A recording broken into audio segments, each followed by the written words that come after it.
নমস্কাৰ মোৰ ইউটিউব চেনেললৈকে আপোনালোক আটাইকে স্বাগতম জনাইছোঁ। আজি মই মোৰ এই ভিডিঅ'টিৰ জৰিয়তে আপোনালোকৰ আগত এখন বিশেষ গ্ৰন্থৰ বিষয়ে আলোচনা আগবঢ়াম। গ্ৰন্থখন হৈছে ৰুবুল মাউতৰ মোৰো এটা সপোন আছে। এইখন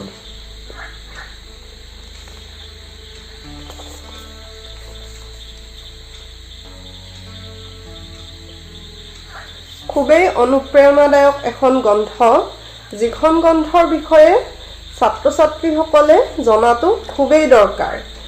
এই ভিডিঅ'টো সকলোৱে চাব পাৰে যদিও মই মোৰ মৰমৰ ছাত্ৰ ছাত্ৰীসকলক উদ্দেশ্য কৰি বিশেষভাৱে এই গ্ৰন্থখনৰ আলোচনা আগবঢ়াইছোঁ। বহু সময়ত এনেকুৱা কিছুমান গ্ৰন্থৰ পঠনে এগৰাকী ব্যক্তিৰ জীৱনত বিশেষভাৱে প্ৰভাৱ পেলাই ব্যক্তিগৰাকীক আগবাঢ়ি যোৱাত অনুপ্ৰেৰণা যোগাব পাৰে। তেনেধৰণে অনুপ্ৰেৰণা যোগাব পৰা এখন গ্ৰন্থই হৈছে ৰুবুল মাউতৰ আত্মজীৱনী মোৰো এটা সপোন আছে। আহকচোন আমি ৰুবুল মাউতৰ আত্মজীৱনীখনৰ জৰিয়তে ৰুবুল মাউতৰ বিষয়ে কিছু কথা জানিবলৈ চেষ্টা কৰোঁ। জীৱন এবাৰেই আহে। জীৱনত যি সপোন দেখিবলৈ নিশিকে তেওঁলোকে সপোনহীনভাৱেই এই জীৱন ত্যাগ কৰিবলৈ বাধ্য। ৰুবুল মাউতে সপোন দেখিবলৈ শিকিছিল। অকল সপোন দেখাই নহয়, সপোন বাস্তৱায়িত কৰি তুলিছিল। আধুনিক সা-সুবিধাৰ পৰা বঞ্চিত অসম অৰুণাচলৰ সীমান্তৱৰ্তী কৈলাশপুৰৰ টঙনা গাঁৱৰ দৰিদ্ৰ পৰিয়াল এটিৰ সন্তান ৰুবুলৰ বাবে সপোন দেখাটো এক প্ৰকাৰ বিলাসৰ নিচিনা আছিল। আচলতে দৈনন্দিন জীৱনটোৱেই আছিল এক প্ৰকাৰ যুদ্ধক্ষেত্ৰ সদৃশ। তৎসত্বেও দুচকুত হেজাৰ সপোন আঁকি জীৱন যুদ্ধত পল অনুপল যুদ্ধ কৰি সকলো প্ৰতিবন্ধকতা মষিমূৰ কৰিব বিচাৰিছিল। এই ক্ষেত্ৰত পিতৃ মাতৃৰ সহযোগিতা আছিল বিশেষ মন কৰিবলগীয়া দিশ।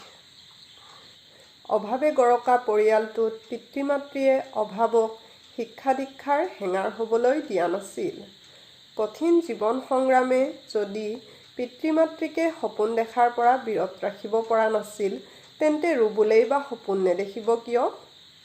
কঠোৰ নিয়মানুৱৰ্তিতাৰে জীৱনক গতি দিয়া পিতৃ মাতৃয়ে সন্তানক মানুহ কৰিবলৈ আপোচ কৰা নাছিল, কিন্তু সন্তানক আতুল-তুলকৈ ডাঙৰ দীঘল কৰিলেও কৰ্মবিমুখ কৰি তোলা নাছিল। ৰুবুলৰ ভাষাত, সেই যে কিশোৰ বয়সতে কান্ধত নাঙল লৈ পথাৰলৈ ওলাই গৈছিল, দায়িত্ব অৰ্থাৎ ৰেছপন্সিবিলিটি, যি ল'ৰা-ছোৱালীয়ে হাজাৰ প্ৰতিকূলতাকো নেওচি দায়িত্ব সহকাৰে নিজৰ কৰ্তব্য কৰি গৈছে, তেওঁলোকেই মানুহৰ আচল সম্পদ। তেওঁলোকৰ উন্নতি নোহোৱাৰ মানে নাই। পঢ়া-শুনাৰ সৈতে জীৱন সংগ্ৰাম সমানে চলাই নিয়া ৰুবুলে মেট্ৰিক পৰীক্ষাত প্ৰথম বিভাগত উত্তীৰ্ণ হৈছিল, যিটো কৈলাশপুৰ গাঁওবাসীৰ বাবে অলিম্পিকত ভাৰতে সোণৰ পদক পোৱাৰ লেখীয়া দুৰূহ কাৰ্য আছিল। ঘৰুৱা দৈনন্দিন কাম, হাল বোৱা, খেতি কৰা, বজাৰ কৰা তথা ঘৰ চলোৱাৰ লগতে বিজ্ঞানৰ শ্ৰেণী শিক্ষক নথকা বিদ্যালয়ত পঢ়িও স্বপঠনৰ যোগেদি বিজ্ঞানৰ দৰে গভীৰ বিষয় এটা নিজে আয়ত্ত কৰি লৈও তেওঁ থমকি ৰোৱা নাছিল। ইয়ে তেওঁৰ জীৱনত বিভিন্ন স্তৰত, বিশেষকৈ আমেৰিকাত গৱেষণা কৰিবলৈ যোৱাৰ সময়তো প্ৰভূত সহায় কৰিছিল। ৰুবুলে কৈছিল, স্বপঠনৰ মহিমাক মই এনেদৰে গুৰুত্ব দিওঁ, আনে পঢ়ালে, আনে দেখুওৱা বাটেৰে গ'লে কেৱল আনে দেখা ঠাইহে চাব পাৰি। নতুন ঠাই, নতুন উদ্ঘাটন, আৱিষ্কাৰ কৰিব নোৱাৰি। কিন্তু বিজ্ঞানৰ উদ্দেশ্যই হ'ল নতুন আৱিষ্কাৰ, নতুন উদ্ঘাটন। ৰুবুল তথা পৰিয়ালটোৰ বাবে ৰুবুলে মেট্ৰিক পাছ কৰাটো অতিকে প্ৰয়োজনীয় আছিল। কাৰণ দৰিদ্ৰতাই কোঙা কৰি ৰখা পৰিয়ালটোৰ তথা ৰুবুলৰ জীৱনৰ বাবেও আছিল ই এক দিক নিৰ্ণায়ক দিশ। নহ'লে যে আজীৱন খেতি কৰি সীমাহীন যন্ত্ৰণাত বন্দী হৈ অৰে জীৱন কটাব লাগিব। কেইডৰামান মাটিকে বুকুত খামুচি সেই একেই ক্লিষ্টময় জীৱনৰে বাট বুলিব লাগিব। ঘৰৰ চাউলেৰে যেতিয়া বছৰটো নুজুৰিব, তেতিয়া সেই একেই উদ্বিগ্নতাত ভুগিব লাগিব। কেৱল মেট্ৰিক পাছৰ যোগেদি মই এই দূৰত্ব অতিক্ৰম কৰিব পাৰিম। মই মোৰ মগজুৰ নিভৃতত এক সপোন দেখিবলৈ লৈছিলোঁ, এখন কষ্টহীন মনোৰম ভাস্বৰ পৃথিৱীৰ।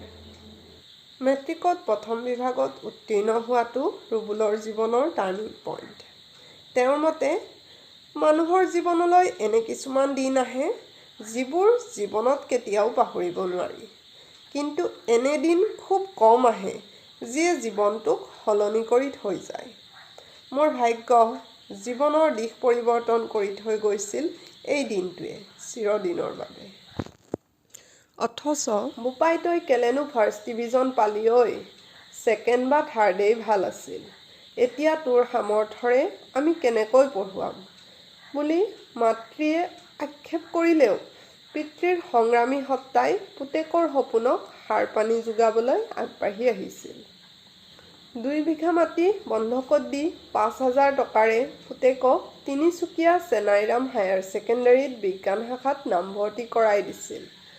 নতুন শ্ৰেণীত নামভৰ্তি কৰিও দৰিদ্ৰ অৱস্থাৰ বাবে হোৱা হীনমন্যতাবোধৰ ফলত ৰুবুলে সহপাঠীসকলৰ সংগ এৰাই চলিছিল।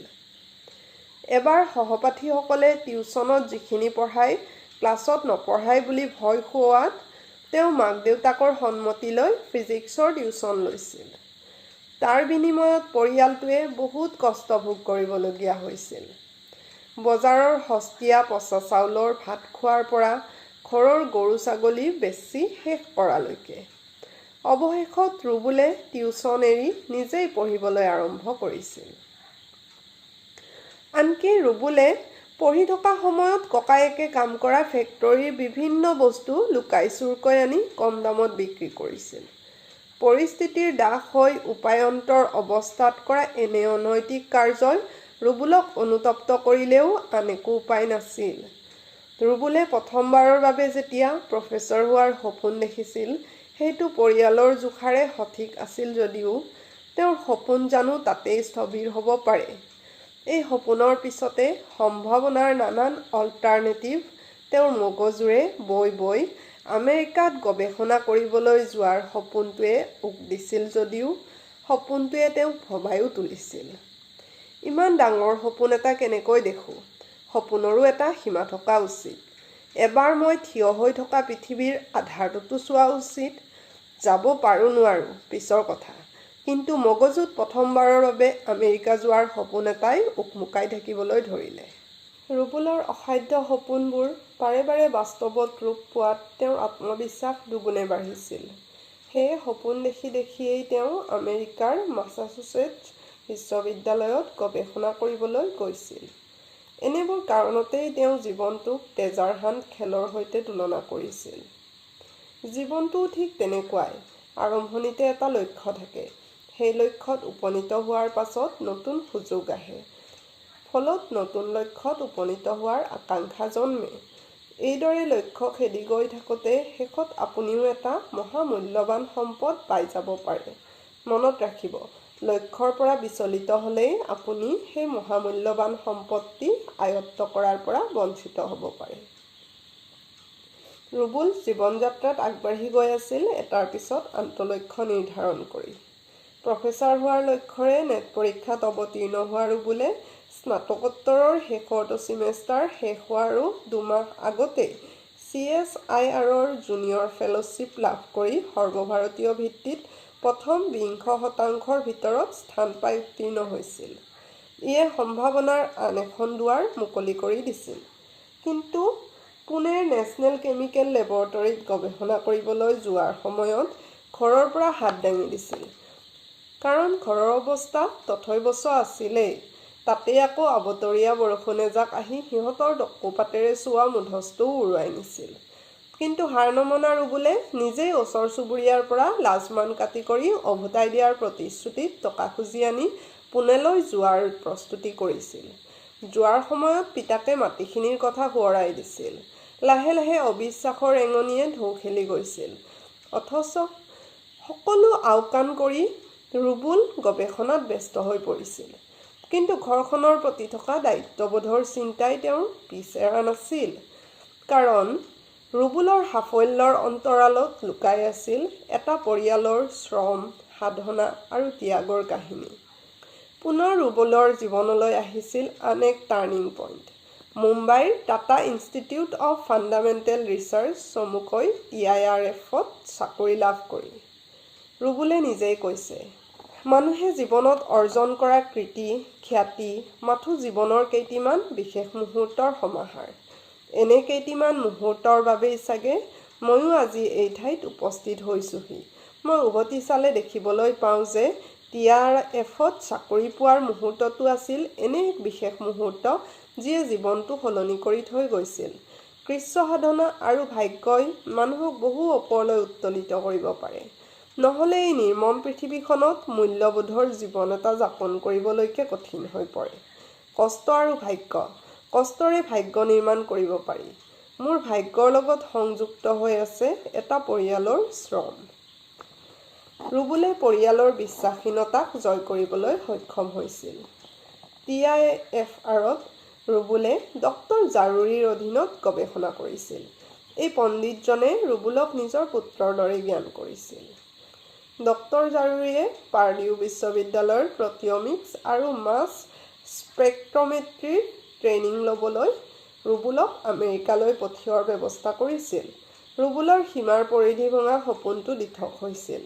ৰুবুলে সদায় সপোন দেখিছিল, তাক বাস্তৱায়িত কৰাৰ চেষ্টাত ব্ৰতী হৈছিল। কিন্তু বাস্তৱ কি হ'ব সেয়া সময়লৈ এৰিছিল। তেওঁ নিজেই কৈছে, জীৱনত যলৈকে গৈছোঁ তাতেই নতুন সপোন দেখাৰ সুযোগ পাইছোঁ। আমেৰিকালৈ যাবলৈ লৈছোঁ, গতিকে মোৰ বিশ্বাস হ'বলৈ ধৰিছে যে তালৈ যোৱাৰ পাছত এটা নতুন সপোনৰ উৎস বিচাৰি পাম। মোৰ জীৱনৰ অভিজ্ঞতাই মোক কৈছে যে প্ৰথমে এটা সপোন দেখিম, তাৰ পাছত এই সপোনক বাস্তৱায়িত কৰিবলৈ উঠি পৰি কামত লাগিম। অন্ততঃ কামত যে লাগিব পাৰিম সেইকণ দৃঢ়তা আছে। ফল কি হ'ব সময়ত দেখা যাব। আমেৰিকাত ইংৰাজী ক'ব নোৱাৰাৰ সমস্যা হৈছিল। ৰুবুলে আমেৰিকাৰ পৰা উভতি আহি আনৰ অধীনত থাকি চাকৰি কৰি থকাৰ ফলত PhDৰ কাম কৰিব নোৱাৰাৰ লগতে ঘৰৰ দায়িত্বৰ বাবে চাকৰিও এৰিব নোৱাৰি তেওঁৰ মনত তীব্ৰ ক্ষোভ উপজিছিল। অথচ এই ধৰণৰ হতাশা, নিৰাশা বা বাধা বিপত্তিয়ে ৰুবুলক টলাব পৰা নাছিল। আমেৰিকাত গৈ গৱেষণা কৰাৰ স্বাৰ্থত গোপনে GRE পৰীক্ষাৰ প্ৰস্তুতিত লিপ্ত হৈছিল। বেৰণৰ গাইডবুকত থকা ৬,০০০ নতুন শব্দ অৰ্থৰে সৈতে ৪-৫ মাহৰ ভিতৰত মুখস্থ কৰি নিজকে মেমৰি মেচিনলৈ ৰূপান্তৰিত কৰিছিল। ৰুবুলে কৈছিল, কিন্তু মোৰ মনে আকুৰগুজকৈ লাগিল নহয় আমেৰিকালৈ উচ্চ শিক্ষাৰ বাবে যাবই লাগিব। আৰু এয়ানো কি কষ্ট, মই যে সৰুতে আমাৰ দ মাটিত হাল বাওঁতে নাঙলত দল ঘাঁহ লাগি ধৰিছিল, সেই ঘাঁহবোৰ নাঙলৰ পৰা আঁতৰোৱাটো বেছি কষ্টকৰ আছিল বুলি মোৰ ভাৱ হ'ল। মই সংকল্প ল'লোঁ, যিমান পাৰি সিমান চেষ্টা কৰিম, মগজুৰ সকলো উজাৰি দিম। ৰুবুলৰ এই মগজুৰ সকলো উজাৰি দিয়া মানসিকতাৰ ফলশ্ৰুতিতে তেওঁ আমেৰিকাৰ মাছাচুচেটছ বিশ্ববিদ্যালয়ৰ PhD প্ৰগ্ৰামৰ বাবে বাছনি হৈছিল। তেওঁৰ গৱেষণাৰ বিষয় আছিল নেনোপ্ৰযুক্তিৰ প্ৰয়োগেৰে কোষৰ ভিতৰৰ জিন সম্পাদনাৰ এক নতুন পদ্ধতি উদ্ভাৱন। এই উদ্ভাৱনত ৰুবুল কৃতকাৰ্য হৈছিল। ৰুবুল মাউত নিজৰ জন্মলভা গাঁওখনৰ বাবে এক কিংবদন্তীত পৰিণত হৈছিল। গাঁৱৰ মানুহে আকাশেদি যোৱা প্লেনলৈ দেখুৱাই ৰুবুলক যোৱা বুলি সন্তানক নিচুকাইছিল। যিখন গাঁও ৰুবুলে আমেৰিকাত গৱেষণাৰত অৱস্থাতো বিজুলী সংযোগ তথা উন্নত যোগাযোগৰ পৰা বঞ্চিত আছিল, সেইখন গাঁও কিমান পিছপৰা সেয়া এইবোৰ কথাৰ পৰা সহজেই অনুমেয়। অকল ইমানেই নে, দৰিদ্ৰতায়ো জানো কঙা কৰি ৰখা নাছিল। তৎসত্ত্বেও ৰুবুলৰ যোগেদি গাঁওখনৰ মানুহৰ মনত আগুৱাই যোৱাৰ সাৰ্বিক সপোন এটাই বাহ সাজিছিল। ল'ৰা-ছোৱালীৰ যোগেদি জীৱনত আগুৱাই যোৱাৰ সপোন। উল্লেখযোগ্য যে পিতৃৰ মৃত্যুৰ সোঁৱৰণত তেওঁ লিখিছিল, এখন অখ্যাত গাঁৱত এটি কিশোৰ উৰিবলৈ বিচাৰিছিল। অক্ষম দেউতাকে নানা সংঘাতৰ মাজেদি কিশোৰটিক দুহাতেৰে ধৰি যেন ওপৰলৈ তুলি দিছিল। যাতে সি উৰিব পাৰে। কিশোৰটি উৰি গ'ল আৰু দেউতাজনে আকাশত তাৰ উৰণ চাই তাতেই ৰৈ গ'ল। আৰু এইমাত্ৰ সন্তানৰ উৰণ চাই গৌৰৱান্বিত হোৱা সেই দেউতাকজন এই পৃথিৱীৰ পৰা আঁতৰি গ'ল। দেউতাৰ সপোন নাছিল, মোৰ সপোনেই আছিল দেউতাৰো সপোন। মোৰ সপোনৰ পোখাটি লহপহকৈ বাঢ়িবলৈ দেউতাই যিমান পাৰি সাৰ জাবৰ যোগান ধৰিছিল। কত কৃচ্ছ সাধনা তথা দুৰ্যোগৰ সময়তো সপোনৰ সেই আঠডাল এৰি দিয়া নাছিল। দৰিদ্ৰতাৰ সকলো গণ্ডি উফৰাই নিজ পুত্ৰক এদিন বিশ্বৰ এখন আগশাৰীৰ বিশ্ববিদ্যালয়ত বিজ্ঞানৰ গৱেষণাৰ বাবে উপযুক্ত কৰি তোলাত ভূমিকা পালন কৰিছিল। দেউতাৰ সপোনৰ এনে সফল বাস্তৱ ৰূপায়ণত ময়ো গৌৰৱান্বিত। পৃথিৱীৰ প্ৰত্যেক মানুহেই নিজৰ দেউতাকক শ্ৰেষ্ঠ বুলি কয় চাগে, কিন্তু মোৰ ক'বলৈ মন গৈছে আমাৰ দেউতা মোৰ বাবে শ্ৰেষ্ঠতৰ। মই দেখা পৃথিৱীৰ নৱ আলোককণ দেউতাৰেই কৃচ্ছ সাধনাৰ ফল।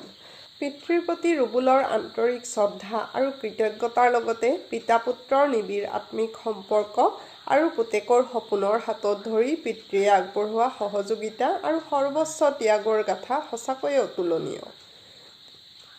তাৎপৰ্যপূৰ্ণ কথা এই যে মানৱ কোষৰ জিন সম্পাদনাৰ যোগেদি সহস্ৰাধিক জেনেটিক ৰোগ নিৰ্মূল কৰাৰ গৱেষণাত ব্যস্ত হৈ থাকোঁতেই ৰুবুলৰ পিতৃয়ে এক দুৰাৰোগ্য জেনেটিক ৰোগত আক্ৰান্ত হৈয়ে মৃত্যুক আঁকোৱালি লৈছিল। অথচ তেওঁ বেমাৰটো নিৰ্মূল কৰি সুস্থভাৱে জীয়াই থাকিবলৈ আকুল হেঁপাহ আছিল।